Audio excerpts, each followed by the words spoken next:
In October 2020, we spoke about Jacqueline Parsons, a 56-year-old woman who hurt herself falling from her bike in Western Cemetery in Hull, and who later froze to death after being out in the winter weather for some 17 hours before being found by a dog walker the following morning.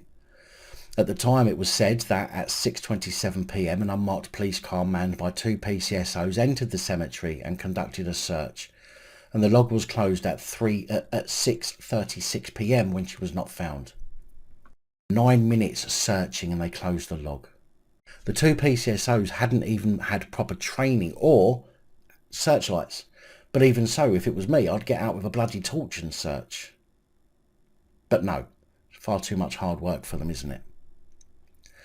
An inquest held at Hull Coroner's Court found that the officers did not conduct an adequate search to find Jacqui on one of the coldest nights of the year, which could have prevented her from dying from hypothermia after her body temperature dropped below 35 degrees. The pathologist also testified that if Jacqui had been found in time after the alarm was raised, her temperature could have been raised and she could have been saved. After hearing all of the evidence, Coroner Professor Paul Marks gave a narrative conclusion and said that the police made multiple errors on that day after a dog walker first raised the alarm upon finding Miss Parsons, but failing to help her due to her injury, which meant that she could not stand up. He said that the call was marked as high priority, which meant the police should have responded in 30 minutes, but instead took an extra hour to attend as the force were busy, and by then it had become dark. Professor Marks then set out the further failings that were made and said at 6:25 p.m. 2 PCSOs were assigned to the call and were in the vicinity of the cemetery, at worst within 5 minutes, before the patrol entered. Gates were open and the PCSOs remained in the vehicle and searched slowly with the windows open and torches were used to scan the area. They were expecting her to be walking with her bike and did not consider that she would be laying on the ground. They were not trained in search techniques and did not have adequate power in their torchlights. They were not bright enough. The cemetery close to where she was reported injured, but was not found. An inadequate duration, there was a lack of search training and a lack of the ground being searched, and the lighting equipment was of inadequate power. The log was then closed by the police and the search lasted less than 10 minutes. Humberside Police Professional Standards Department said they had investigated the mistakes made during the search and implemented lessons learnt.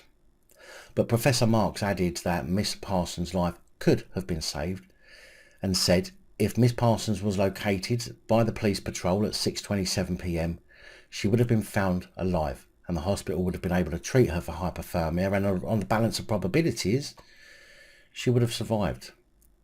Thus, the failure to find her resulted in her death.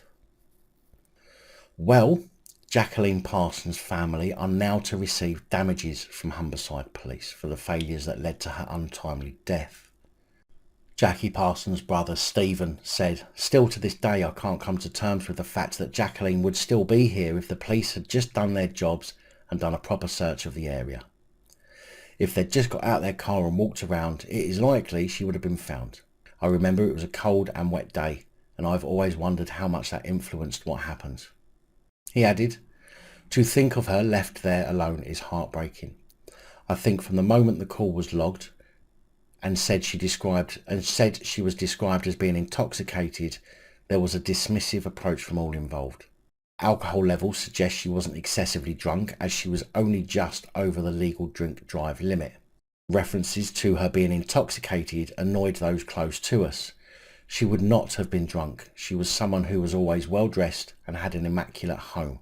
To not get out of the car and to leave after 10 minutes, having simply driven around and shone a couple of torches, was appalling." Miss Parsons' siblings and partner took legal action against Humberside Police, claiming the failures breached the force's duty of care to protect the right to life. Adam Biglin from Hudgell Solicitors, which represented the family, said this was a wholly inadequate search in terms of both approach and attitude. The police failed to do their job of investigating and instead made a number of assumptions. Those assumptions and failings to follow proper procedures proved fatal. The method of searching was not to the proper standard. At no point did the officers leave their police vehicle, and they used torches that were not powerful enough to carry out a proper search. Nor did they make any attempts to check that Jacqueline had returned home safe, given that they had been provided with her name and address by a man who called in the report that she needed help initially. It has been heartbreaking for her loved ones to know that she was left to die alone when she could so easily have been found and saved. Now, as you can imagine, the force has not revealed the amount of damages the family are to receive, and the family have likely had to sign a non-disclosure agreement not to mention it either. But Humberside Deputy Chief Constable Paul Anderson said, "Jacqueline Parsons' death was a terribly tragic incident, and our thoughts and condolences remain with her family and loved ones. We have agreed a settlement with the family following a claim that was received on conclusion of the inquest in 2020, as we fully acknowledge the decision reached by the coroner.